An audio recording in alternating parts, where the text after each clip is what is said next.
Welcome to the System Simplified podcast, where we feature top leaders who share stories on how to successfully systemize a business. Now, let's get started with the show.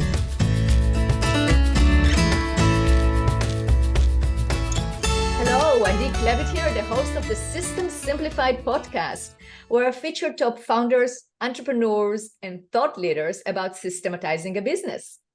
And this episode is being brought to you by Business Success Consulting Group, where we create, document, and implement processes and procedures so companies and businesses can grow and thrive. And today's guest is Jim Padilla. Hi, Jim. Hi, Adi. How are you? Good. How are you doing? I'm excited. Always excited to be here. Absolutely. I'm super excited. But before I'm going to explain why, I'm going to give a big shout out to Ian Garlic, who introduced us. We had a fantastic podcast that we recorded with Ian, and it was all about the importance of video testimonials and step-by-step on how to do it.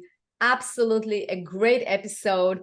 And if you want to find out more, then look at the show notes, and there will be a link there for my episode with Ian Garlic. So thank you, Ian, for the introduction. And Jim, now you. So you are a strategist and investor. You're the CEO, you're the founder and the CEO together with your wife, right? You founded the Gain the Edge. And you're basically a sales guru. You know, you work with entrepreneurs about how to be, you coach them on sales, right? You work with them in terms of how to sell, how to set up this entire system of their sales arm, right? So they will be able to sell successfully, have people that can sell. You know, a company cannot survive without selling. It's kind of like we cannot live without oxygen. If you don't know how to sell and you can't sell, then exactly, you can't really survive, right? So I'm thrilled to have this conversation. We're going to talk about systems and sales, and we're going to talk mainly also about how we're going to talk about the system of actually utilizing your existing clients, customers, patients, whomever you serve, in order to actually sell them and increase the value that you are delivering, as opposed to feeling like you have to always be in the chase of new clients or new customers or like the new blood, right? Amen.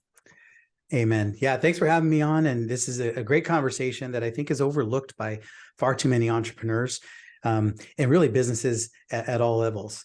Everybody, there's a mad dash from clicks to cash is what I call it. It was because there's such an emphasis on getting people from the moment you find an ad to getting them to a big ticket purchase as fast as possible. And that's great. We need to be doing that. You need to be generating new eyeballs and new leads. But people don't understand that your total addressable market, 90% of your total addressable market is going to buy after that. Right. So if you're spending all of your time trying to optimize how to get people from first time they see you to a purchase opportunity, that's literally going to be 10% or less of your total addressable market. The people who are going to buy from you are going to be the ones who buy from you over time. They need to know more. They need to see more. They need to build some trust, especially now in a post-COVID era. The world's online, the economy's going crazy, and people are scared. And they're just unsure and uncertain. So it's not that they're not buying. They just want to be really clear and sure when they're buying. Absolutely. So your job is to make sure that you stay relevant and valuable to them over time, so that when they're ready to buy, you're the obvious choice. But the key piece to dive into is, like you just mentioned, is what about the buyers, right? People who've already said they're interested, that's great. And you keep them going. That the person who's on your list is more important than the person who you're trying to get on your list. And the person who's already purchased from you is the most valuable person in your world, because they've already demonstrated that they trust you, they believe in you, and hopefully you've gotten them a result. Absolutely. They're fans. Absolutely. So before we dive into it, I'm really interested also to find out more about you and, Gain the Edge, and how did it start? So tell us a little bit about your history and how did you get to where you are today? Well, I grew up in an abusive environment as a kid. My parents were teenagers when they had me, so they really didn't know what they were doing. They did the best they could at the time, but I ended up in foster care ended up on the streets in gangs as a teenager and in jail by 19. And I learned an awful lot in that first 20 years of life about learning how to read the room and bend people's influence in my direction so that they would see me as an ally instead of as a threat. And that was just how I survived. And little did I know that, 20 years later, I'd be making millions of dollars teaching other people how to read the room and bend influence in their direction so that people wouldn't see you as a threat, but as an ally. And then they'd want to know more and want to come close and buy from you. Wow. Right. So Yeah. that's how I got as it became a quote unquote sales expert. And then our business was, we're born out of an accident. Basically, there was a lot of launches. We started this about a decade ago, and they're doing, providing sales and strategy for 7-figure launches.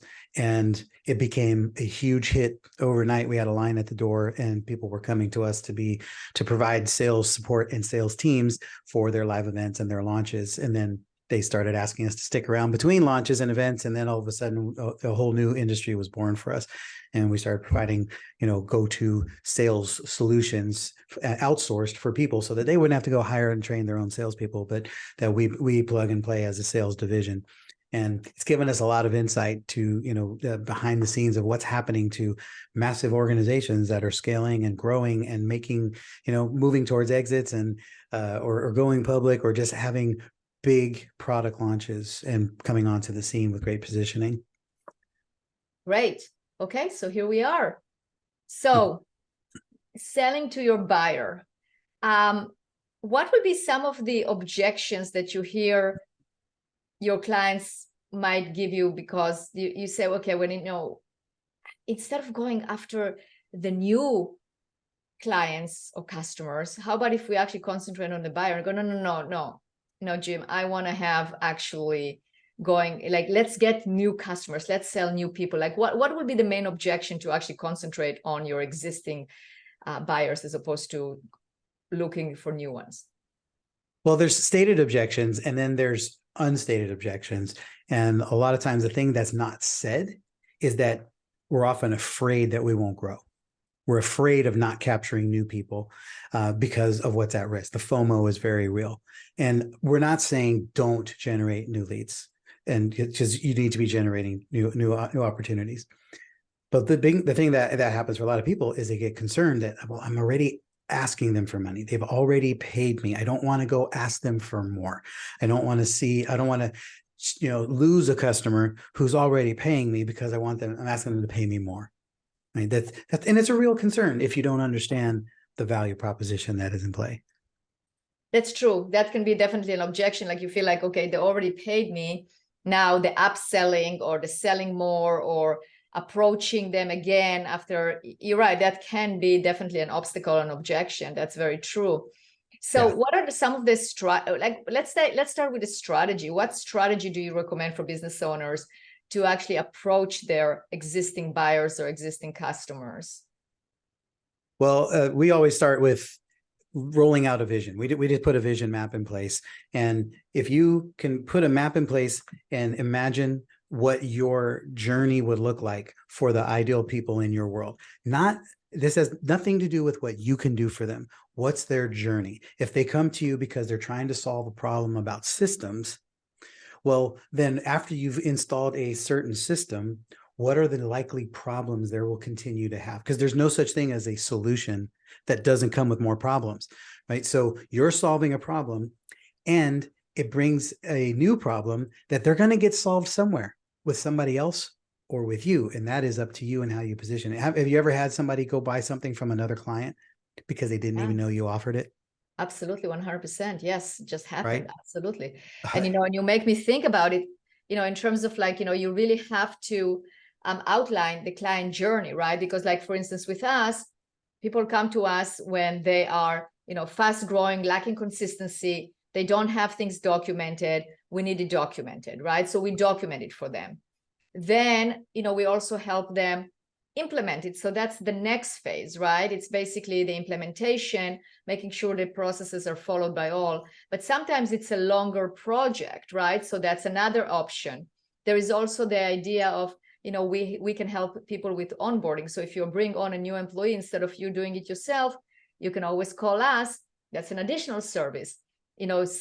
Process documentation, they need to be reviewed on a regular basis. Instead of doing it internally, that's another service. That's right now. I mean, those are like additional things that can happen as an add-on once the main core service is done. Yes. And everyone listening to this or watching this, you all have a multitude of solutions that you can provide. Often what we find is that people are including far too much in your introductory package. So when somebody comes to you, if your job is to help them map out a system or create an SOP, I would suggest you just sell that. Right. And then once they have the SOP, then or the system, now they can look and go, okay, great. Now, what are the systems we need to put in place to support the SOP? And then there's an additional sale. And then, like you said, the implementation of that. Now you've mapped out the system. Now you're going to integrate the system, or you're going to create the system. Then you're going to integrate the system. Then you're going to coach on the system. Or there's just a number of different ways you can go. The thing of this that you have to, in order to go through this exercise effectively, you have to detach yourself from you being the solution provider.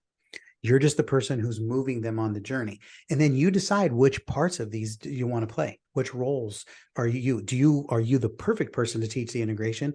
Or would you rather not, and you partner with somebody else who does that? Right. So then they come in and they're part of your system. So now you can have embedded partners in your world. And that's how we live. That's a big chunk of our journey. We take on the role of chief revenue officer, and we, like a general contractor, and we map out a plan. We put it all in place, and then we say, okay, this journey is going to take us somewhere between 18 months and 3 years by the time you hit all of it. We're starting right here. We're starting with your map, your plan, your offer structure, and what does the year one look like? And then as it comes in, we have other partners who step in to build out marketing arms, to put in funnels, to structure, events. We have our event teams that we've put together who then lead events for our clients. And then, people like you who come in and build out systems and structure, because as we start scaling companies, one of the real dangers is that we can scale them into failing because now they have too many clients, too much revenue going on, and now they can't even keep up because they're breaking. All their processes that they don't have are causing them a massive stress. Absolutely. I agree. So yeah, that's a very good point. So you basically have to map that journey and making sure that you identify the different services and which phase they're at, and basically moving them through it. It's kind of like it's a map.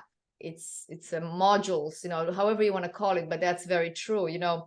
Before the show, I mentioned to you that in my previous career, before I started my own company, almost 12 years ago, I was the VP of sales and marketing for an international consulting company. And one of the things that I did there is I built those modules of like, okay, so this is like the module 1. This is when you sign up for consulting services. This is what we're going to get you. Like this is the end result of this module. Right.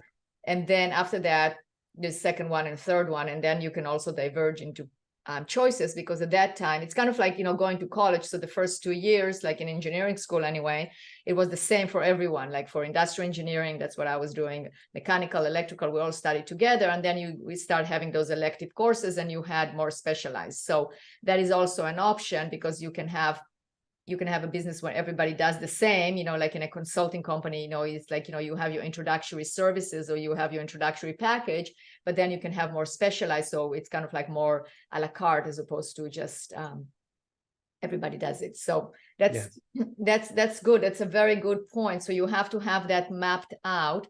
And then what is your approach? Like, how do you make sure that you stay top of mind with your buyers to get them ready for the next sale? Well, there's so many things. Number one, that needs to be a stated intention for your company, is that's not part of your culture. It's not going to happen. So you need to make sure that everybody in your company is supremely aware that our communication with our clients reigns supreme above everything else. So we focus on a communication map where we will actually share things with our clients about what we're doing.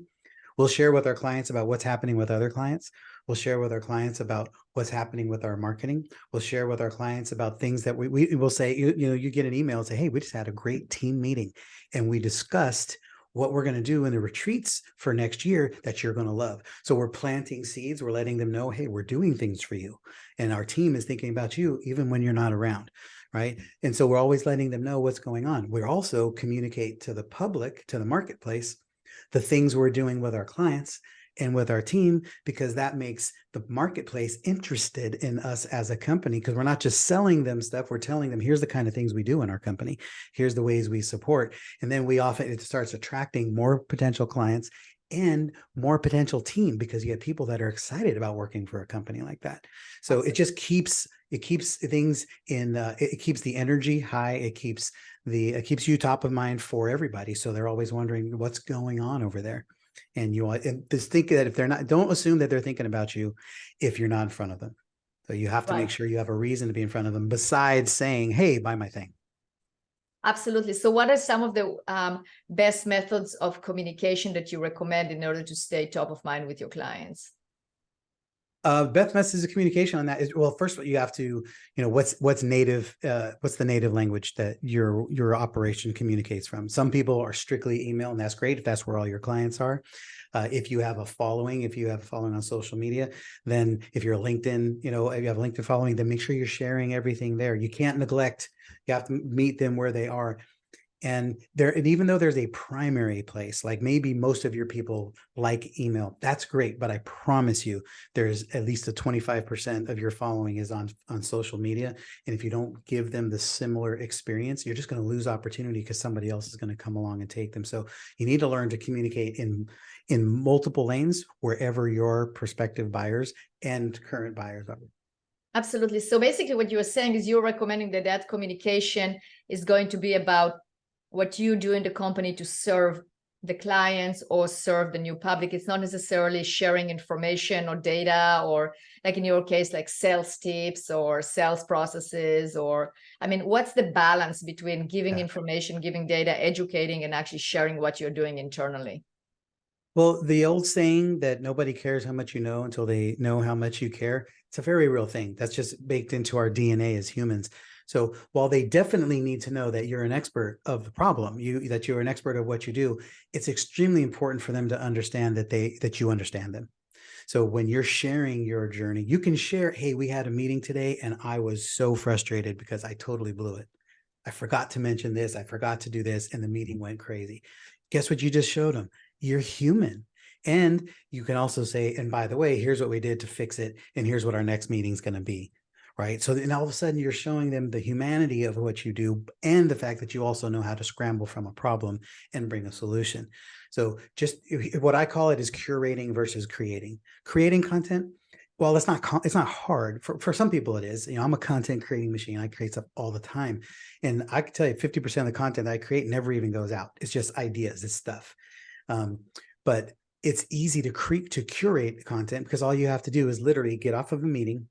So when you're listening, the next meeting you go into, you can actually do this right now. If you're listening to this podcast, after you're done, you just say, hey, write down three sentences, a paragraph.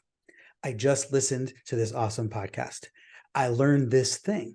Here's what I'm thinking, and here's what I'm going to do. Here's how I'm going to serve you with it. And then boom, you just send it to your team so they know you're doing things to grow the company. You send it to your partners, you send it to your clients, and you send it to the marketplace. And it's not content, it's just communication. You're just letting them know that, guess what? I'm here, I'm growing this business, I'm doing this for you. Interesting. Okay, good. So you stay in communication, you stay top of mind, so you don't let them, you show that you care about them, and you show that you can actually add value. That's what I'm hearing, basically. Right. That's what you do. Okay, good. And then what about some, so we talked about the journey, the mapping, the client journey. Yes. Then we talked about staying top of mind. What about actually actively reaching out to your client base? It's important. Make sure that you have client events, that you do things that incorporate your clients. We just did for our clients just yesterday, actually, we did a year-end celebration. So we sent out surveys to everybody. What were their benchmarks? What were their big achievements for the year? And then we recognized them. We honored them all with gift certificates and coupons and different things, gave them Amazon gift certificates, our coupons and credits towards our products and services, and just celebrate them. We had a client who finished her first book. We had other clients who made their first, they 133% increase for their revenue.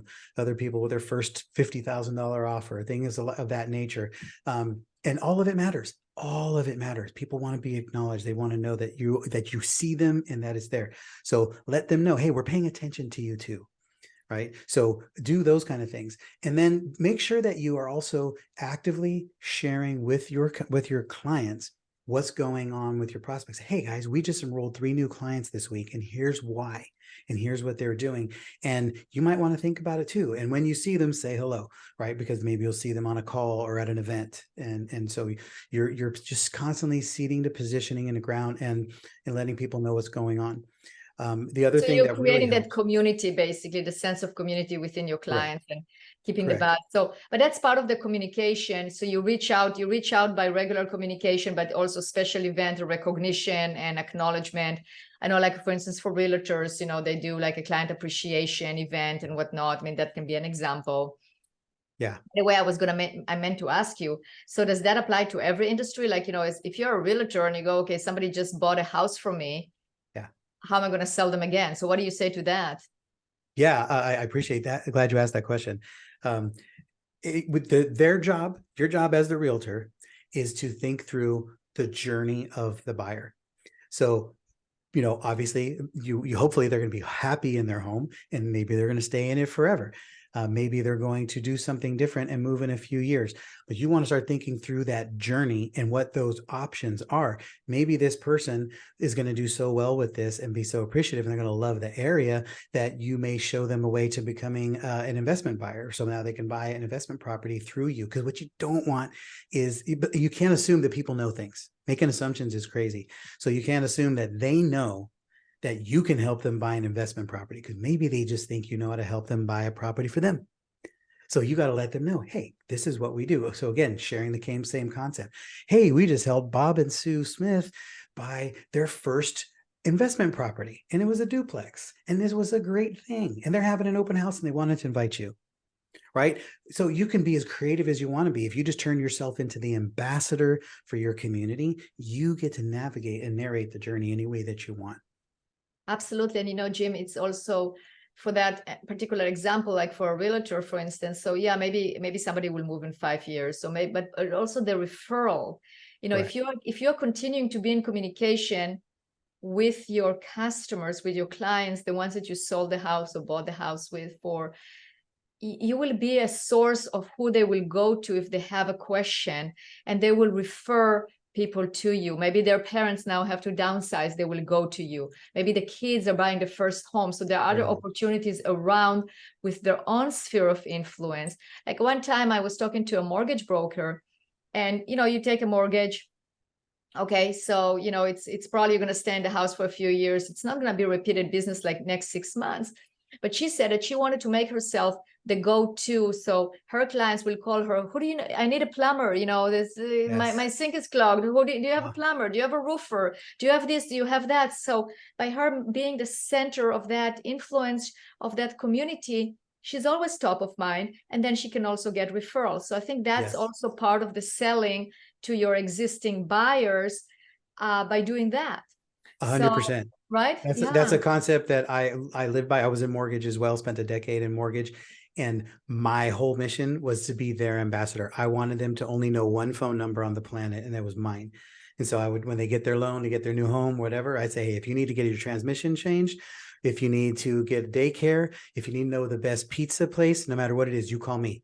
I'll make sure you get everything that you need. And so people, what were they doing? It, of course, it's more work on my part, but I started becoming a very reliable source. And then what I wanted to do is make sure you can pass the barbecue test, right? Because if there's a family barbecue and an outing, and somebody says, yeah, I'm thinking about refinancing my home, or I'm thinking about getting my transmission changed, whatever. And and they go, oh yeah, my brother-in-law does that.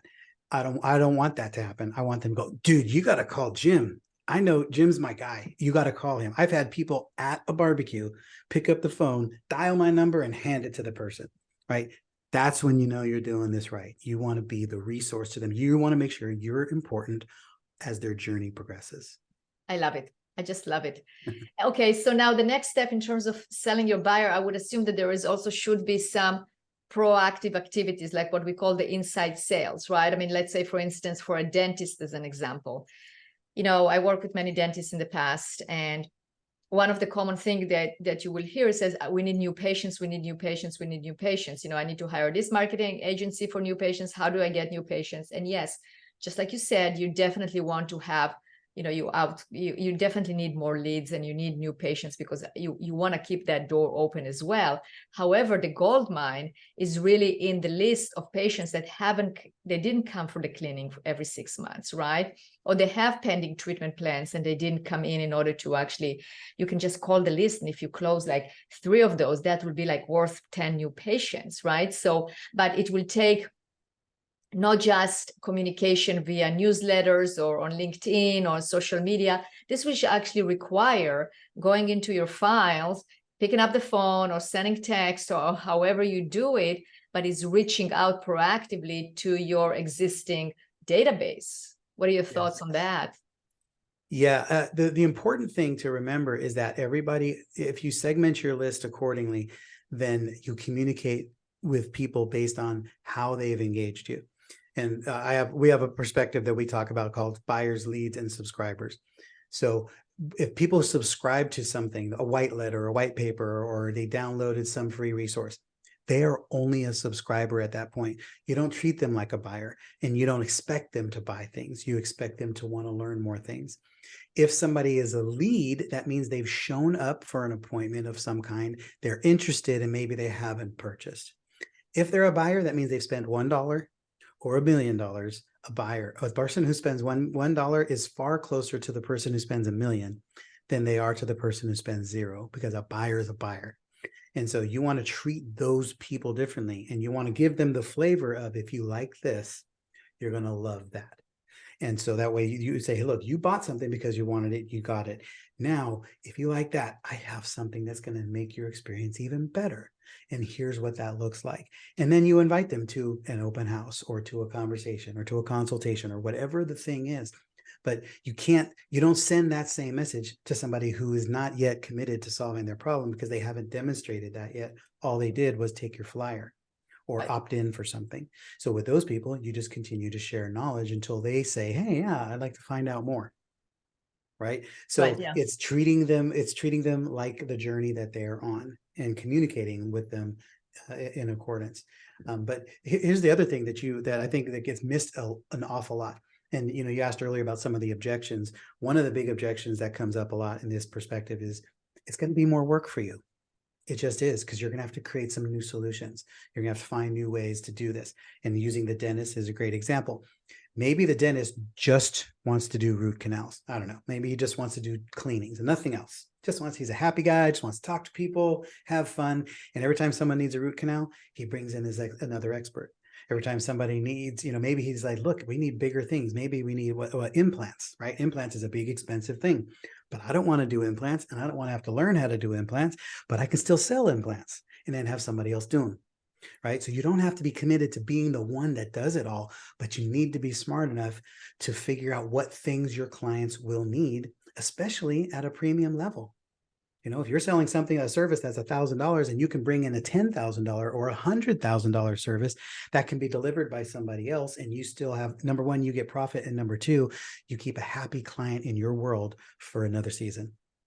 Absolutely. So that's definitely another tactic. So I was talking more about the internal sales and reaching out to your list and activate them. But that's also very valid, is, just identify needs. And we talked about it a little bit more in the beginning as well, but identify the total needs that are part of the journey, and then partner up with referral partners. And then you create a bigger, they're already vetted referral partners. So let's say I use you, Jim, as my sales coach, or my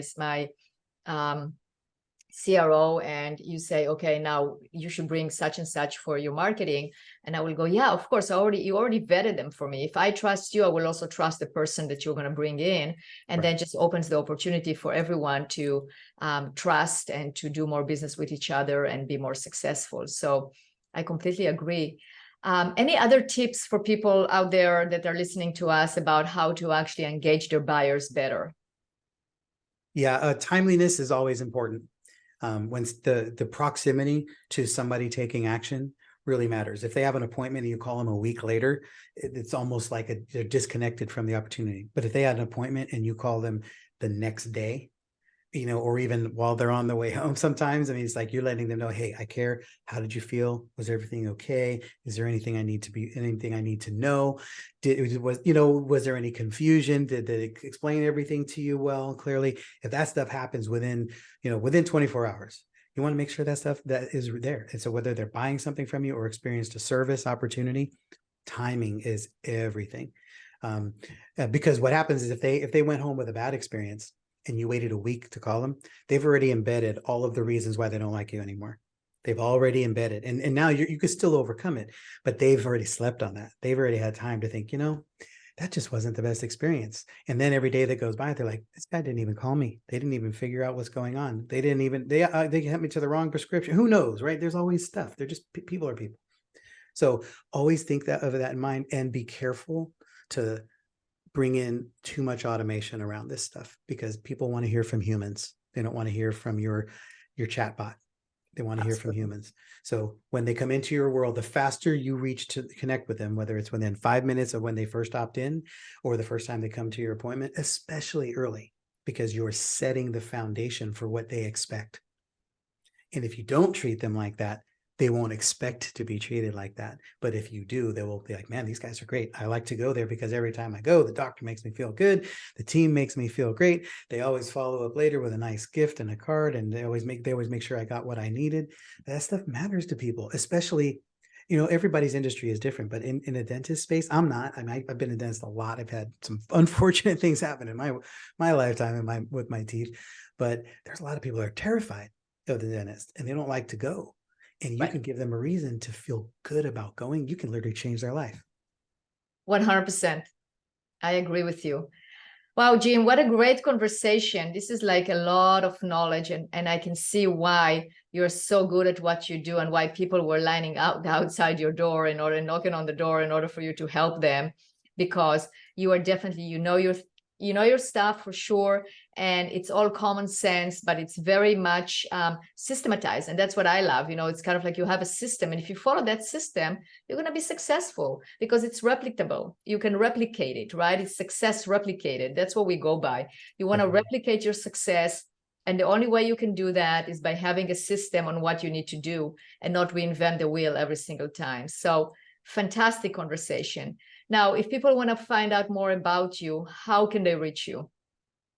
You can go, I'm sure it'll be in the show notes, but you can go to my personal website, which is jimp360.com, JIMP like Padilla, 360.com. And there you can connect with me on whatever platform makes sense for you. You can find all my social medias, all my contact information, our websites, find out more about us, more about the events we have upcoming, the retreats, and things that we have going on, and find my podcast there as well. But when you do, make sure you click on the contact button, download me into your phone, and shoot me a text message and tell me that you found me here on the podcast and that you want to figure out how to have lifetime value. So just shoot me a message that says LTV, and I'll know that you heard me here. And I'd love to find out more about what you're doing and how you're doing it. We've made an intention of getting to know the people in our world. We don't want to just put you into an automated system and a process. We want to start off by getting to know you first. Beautiful, beautiful. Well, thank you so much, Jim, for being a guest on this podcast. Great conversation. I'm sure our listeners learned a lot. Thank you very much. Thank you.